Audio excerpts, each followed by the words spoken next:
Assalomu alaykum, hurmatli ijtimoiy tarmoq kuzatuvchilari. Xorazm viloyati Urganch shahridagi Olimpiya mahallasi haqida so'nggi kunlarda tarmoq foydalanuvchilari tomonidan turli xil ma'lumotlar internetda aylanmoqda. Kimdadir ijobiy, kimdadir esa salbiy. Keling, men sizga Olimpiya mahallasidagi ishlar haqida real ma'lumot beraman.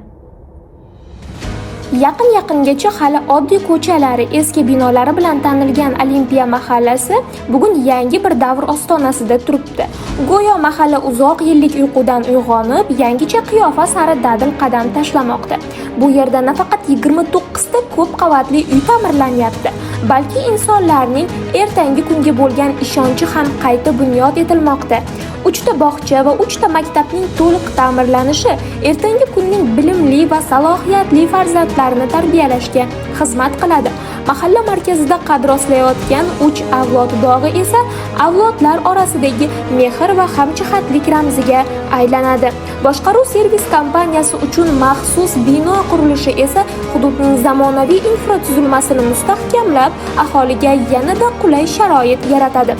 Xizmatlar sifatini oshiradi. 6 ta bolalar maydonchasi qurilishi bilan mahalla ko'chalarida bolalarning sho'x kulgusi yanada ko'proq jaranglaydi. Endi mahalla bolalari uchun har bir o'yin maydoni bolalikning eng yorqin xotiralariga aylanishi shubhasiz. Chiqindi tashlash maskanlarining bunyod etilishi esa mahallaning tozaligi va ekologik madaniyatini yangi bosqichga olib chiqadi.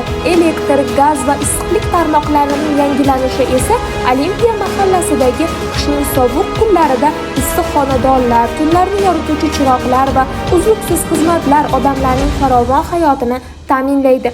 Bugun Olimpiya mahallasida amalga oshirilayotgan bunyodkorlik ishlari oddiy qurilish emas.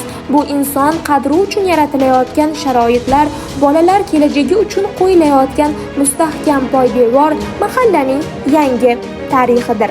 O'zgarishlar haqida batafsil yana to'xtalamiz.